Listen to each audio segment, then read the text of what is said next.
warahmatullahi wabarakatuh dan salam sejahtera. Kami daripada kumpulan 1 telah memilih untuk mengetengahkan isu hukuman rotan ataupun hukuman fizikal yang dikenakan ke atas para pelajar. Kami daripada kumpulan 1 terdiri daripada saya, Siti Aminah Ho binti Muhammad Arif bin Ho. Saya Alexander Jamitol. Saya Nur Afiqalai binti Lai Heng Loi alias Abdul Rahim. Saya Nur Azimah binti Muhammad Syafian. Perkenalkan, nama saya Silverian Sanusin. Saya Nur Aisyah Syarmimi binti Ishak. Saya Izzatul Najwa binti Muhammad Syahrian.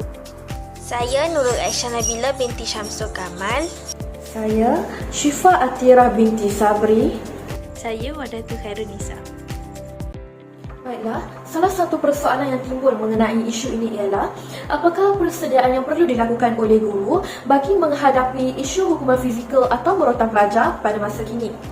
Menurut Sekama, isu merotan pelajar ini bukan perkara yang baru dan ia sudah termaktub dalam peraturan sekolah.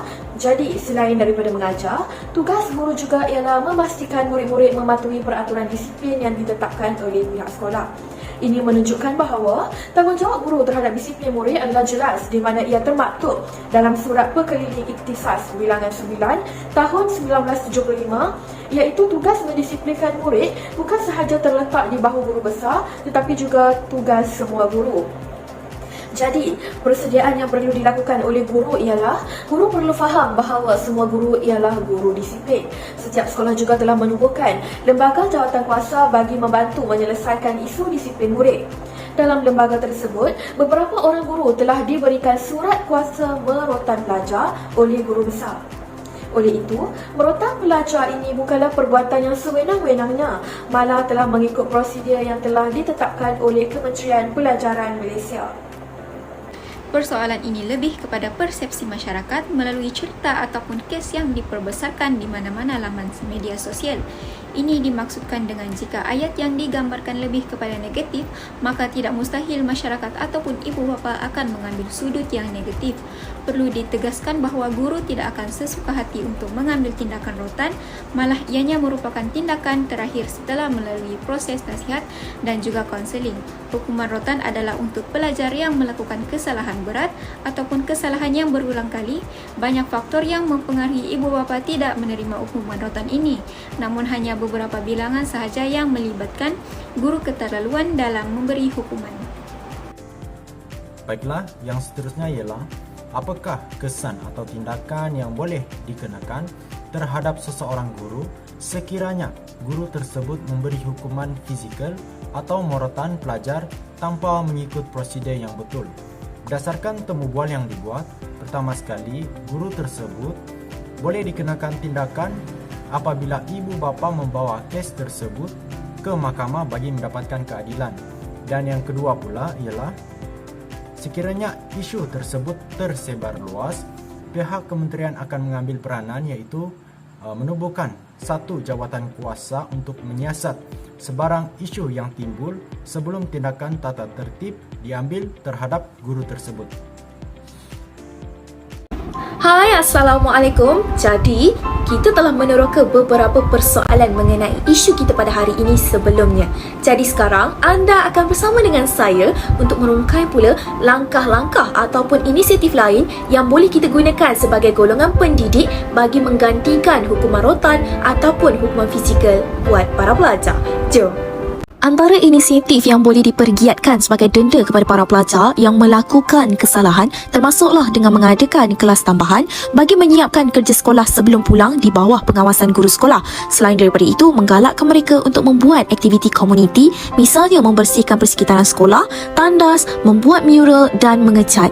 Denda-denda ini mampu untuk menjana satu pemikiran yang realistik dalam diri pelajar, iaitu setiap kesalahan pasti akan ada hukumannya dan mereka perlu bertanggungjawab di atas setiap tindakan yang mereka ambil. Maka sudah terang lagi kan bersuluh bahawa terdapat pelbagai inisiatif dan juga langkah-langkah lain yang boleh kita gunakan sebagai golongan pendidik untuk menghukum para pelajar di atas setiap kesalahan yang mereka lakukan. Menurut perkongsian daripada responden yang telah ditemu bual, beliau menyatakan bahawa kita sebagai golongan pendidik seharusnya mempunyai daya kreativiti yang tinggi daripada segi pemikiran untuk membuahkan idea-idea yang baharu dalam menghukum ataupun memberikan pengajaran kepada para pelajar. Kerana apa? Cara ini secara tidak langsung dapat mencungkil bakat para pelajar dan mengetengahkan potensi yang mereka ada di samping memberikan pengajaran kepada mereka. Apabila bercakap tentang isu hukuman fizikal atau rotan yang berlaku di Malaysia, sesungguhnya kes ini berada dalam konteks di sekolah, di mana pihak sekolah atau guru-guru terikat dengan peraturan yang telah ditetapkan berdasarkan 3 rujukan utama sebelum melaksanakan tindakan tersebut, iaitu Peraturan Pendidikan Disiplin Sekolah tahun 1959, buku-buku peraturan disiplin dan surat perkeliling yang dikeluarkan secara berkala. Guru-guru ini perlu melaksanakan tindakan disiplin dengan merujuk kepada 3 perkara tersebut dan tidak melakukannya secara sewenang-wenangnya. Isu rotan yang berlaku kini disebabkan disiplin pelajar yang semakin merosot. Namun, guru tidak dapat mengambil tindakan yang berat kerana terdapatnya akta kanak-kanak yang melindungi pelajar tersebut. Sambung dengan soalan seterusnya berkenaan dengan apakah pandangan guru terhadap perubahan-perubahan yang berlaku dalam sistem pendidikan di Malaysia, terutamanya apabila isu hukuman fizikal dan merotan tidak boleh lagi dilakukan terhadap pelajar. Menurut Serama, beliau mengatakan bahawa hukuman fizikal masih boleh dilakukan terhadap pelajar namun mengikut kepada garis panduan yang telah dikeluarkan oleh KPM tentang bagaimana hukuman tersebut boleh dijalankan. Pertama, merotan di bahagian punggung dengan berlapis pakaian untuk kesalahan berat dan merotan di tapak tangan dengan menggunakan rotan yang ringan untuk kesalahan ringan. Yang kedua, merotan hanya boleh dilakukan terhadap pelajar lelaki dan dilarang untuk pelajar perempuan. Yang ketiga, tidak merotan di khalayak ramai atau public caning. Kepada persoalan yang telah diajukan, Serama menyatakan bahawa tidak ada perubahan yang berlaku dalam sistem pendidikan di Malaysia kerana hukuman fizikal masih boleh dilakukan terhadap pelajar mengikut garis panduan yang telah dikeluarkan oleh KPM. Berdasarkan interview yang telah kami lakukan, persoalan berkaitan dengan pihak yang bertanggungjawab dalam menangani isu hukuman fizikal atau kaedah merotan secara melampau terhadap para pelajar telah dijelaskan. Seperti yang kita sedia maklum, hukuman merotan ini dibolehkan kepada guru untuk menghukum para pelajar, namun mempunyai peraturan-peraturan yang tertentu. Namun begitu, jika berlakunya hukuman fizikal yang keterlaluan oleh guru, pihak pertama yang bertanggungjawab ialah pihak sekolah, atau lebih spesifiknya ialah pihak pentadbir sekolah. Pihak sekolah perlu menyiasat terlebih dahulu berkenaan dengan dua-dua belah pihak yang terlibat serta mengambil kesemua faktor bagi menilai dan membuat keputusan dengan lebih lanjut.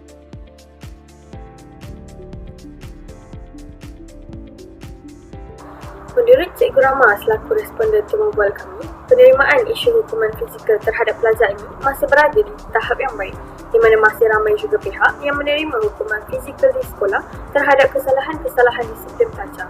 Secara keseluruhannya, isu ini tidaklah menjadi hal kerana telah digariskan di dalam buku disiplin dan peraturan sekolah yang mana telah wujudnya sistem sahsiah dan disiplin murid SSDM, iaitu setiap kesalahan disiplin yang dilakukan oleh pelajar seperti ponteng sekolah, merokok, vandalisme, membuli dan sebagainya akan direkodkan secara online untuk dijadikan bukti kepada pihak ibu bapa dan berbincang tentang salah satu pelajar.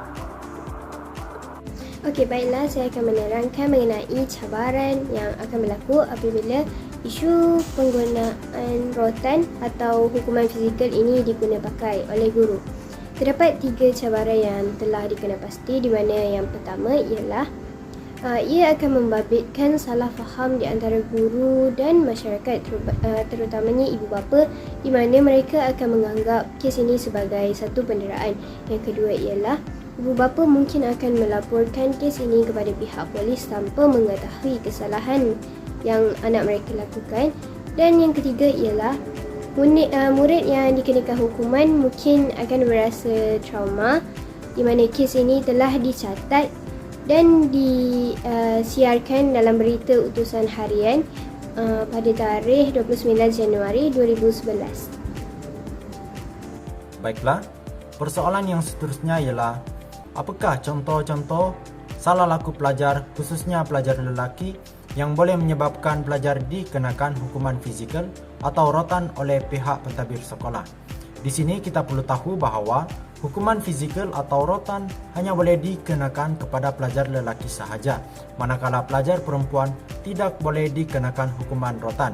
Namun begitu, mereka masih boleh dikenakan hukuman lain, contohnya seperti gantung sekolah.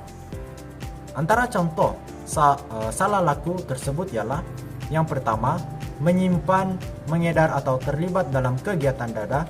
Yang kedua, menyimpan, mengedar atau menghisap bahan tembakau. Yang ketiga, membawa, menyimpan dan mengedar minuman keras. Dan yang keempat, menyebabkan atau melakukan pergaduhan. Dan yang kelima ialah biadab terhadap guru, pengawas ataupun murid. Seterusnya, apakah harapan guru terhadap isu hukuman fizikal atau rotan dalam kalangan pelajar sekolah pada masa akan datang? Apa saja keingkaran kepada peraturan yang dilakukan oleh pelajar, perlu ada hukuman. Hal ini karena jika hukuman khususnya rotan ditiadakan, pelajar tidak akan mendapat pengajaran yang boleh menginsafkan mereka supaya menjadi insan yang lebih baik dan positif. Oleh itu, hukuman rotan masih relevan dan patut dilaksanakan terhadap pelajar yang melakukan kesalahan. Sehubungan dengan itu, garis panduan yang ditetapkan oleh KPM merupakan rujukan yang sangat penting untuk guru-guru dalam melaksanakan tugas mendisiplinkan pelajar. Sejajar dengan itu, diharapkan supaya hukuman rotan ini tidak menimbulkan sebarang masalah kepada sistem pendidikan. Sebagai guru pula, kita sepatutnya bertindak menghukum berasaskan peraturan yang ditetapkan. Tuntasnya, hukum rotan ini tidak menjadi masalah jika masih diaplikasikan pada masa akan datang. Selesai menjawab segala persoalan yang diajukan berkenaan dengan isu, maka sematkan dalam diri bahawa merotan bukanlah satu-satunya cara untuk kita menghukum dan memberikan pengajaran kepada para pelajar. Dan ingatlah bahawa setiap kesalahan itu akan ada hukumannya. Sekian daripada kami. Assalamualaikum warahmatullahi wabarakatuh dan terima kasih.